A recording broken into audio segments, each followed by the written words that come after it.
Media outlets all over the world have been calling for the president to step down and let someone else be in charge of the Democratic nominee position this year. But after a weekend with his family and advisors, Biden is still refusing to let anyone else take his place. I've got Ring of Fire's Farron Cousins with me now to talk about what's happening. Freezing on stage, discussing health care, discussing the economy, disorientation. It's a freak out.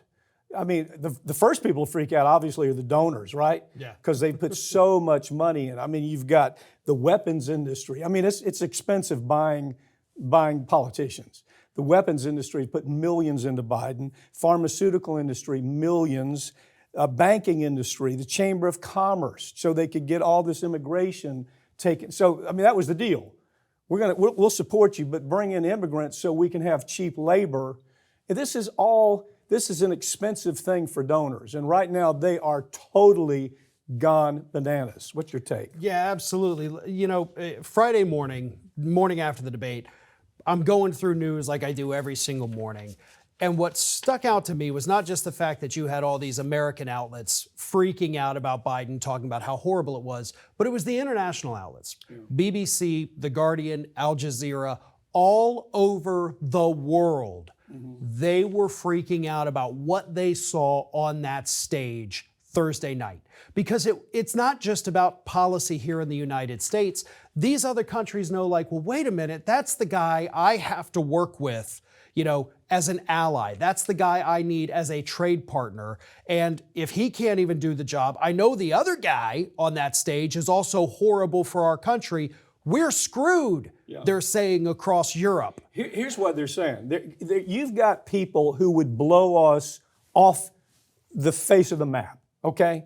You don't think Iran's looking at this, North Korea's looking at it, everybody, all these nutcase world leaders are looking at this guy, freeze up, and they're saying, this is guy in charge. Maybe it's time we make a move. This is the commander-in-chief, that if you listen to what's being said now, that he has something called the sundowner syndrome. I'm not really familiar with it other than the fact that people are suffering from dementia. I think you've done a segment on this.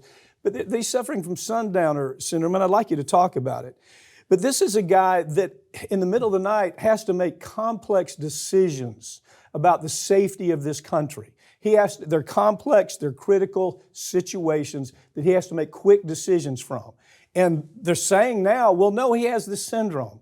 It's called sundowner syndrome. Talk about it. Yeah, what happens, according to mental health professionals, is you see a lot of this in people with dementia or Alzheimer's or a handful of other very serious cognitive problems. And what sundowning means is almost exactly that. When the sun starts going down at the end of the day, this individual suffering has, been through the entire day, and they can wake up sharp as a tack, right? Okay. Totally coherent, cognizant of everything. And then as the day goes on, later afternoon, early evening, that's when they start slipping. And the reason that we see a lot of this talk right now is because obviously this debate, which started at 9 p.m., Biden's terrible. He can't string two sentences together to save his life. What are the hours, basically on what you've looked at? I mean, this is not something new. This is something they've looked at. And they've this said, is absolutely. What kind of hours are you talking about? I mean, they get up in the morning, 4 o'clock, 5 o'clock, they're out of it. What happens? Typically, later afternoon is what it says. It can happen earlier, it can happen a little later. But when you start seeing that, that is a very troubling sign. And again, to just kind of reiterate it, Biden could not perform at 9 p.m. The next day, while still suffering from that cold, because he was coughing a lot, but at 1 p.m. the next day, he gives a speech in Raleigh, North Carolina. Great speech. But it's off energy. But is it off a teleprompter there? But he's got the energy. Okay. He's not dragging. He's not just looking off into space. He performed well. And honestly, I think the difference is literally night and day. We're seeing it. Do we want a nighttime president? I guess is what it comes down to. Look, this is, they can't hide him in the basement again, okay? Yeah. If you remember, just several months ago, they said, we're going to do the same thing we did last time. We're going to put him in the basement. He's going to come out, when we have to bring him out. But he's going to be in the basement. And so the problem is they can't do that now, right? I mean, it's out there. Yeah. And the question is, how bad is it? I mean, how do you put him in the basement now? Oh, you absolutely cannot. It's going to look like you are, in fact, hiding him from the public. And what's really concerning here is that now that this is out in the open, we're starting to see these people that have worked around him throughout his administration, and they're saying, well, wait a minute, guys, this is actually not new. We have been raising the alarm bells from inside this administration for years. Carl Bernstein, renowned journalist. And how do you get any more left than Carl Bernstein? Right. I mean, but go ahead, pick up with that. He comes out and says, listen, we have heard this. We have been told this. We have also been told that this administration, the people in charge of Biden, have dismissed it at every point. Staffers from the White House came out earlier this week and they said, we feel like we have been lied to because this guy has been hidden from us. Okay, I don't buy that. I know that's what they've said. I don't buy it.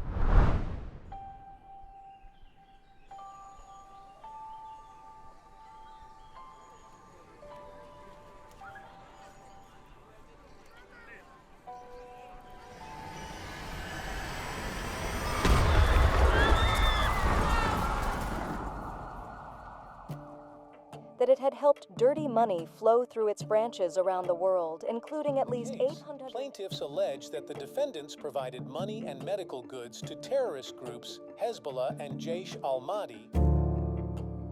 This is a well-organized business for these individuals that carry out these attacks. Terrorism is a business, and they run it like a business. They knew about what was going on for a decade. They absolutely, no question about it, knew that HSBC was washing money. They had every reason to understand it was for terrorism and it was for drug cartels. Took no action whatsoever.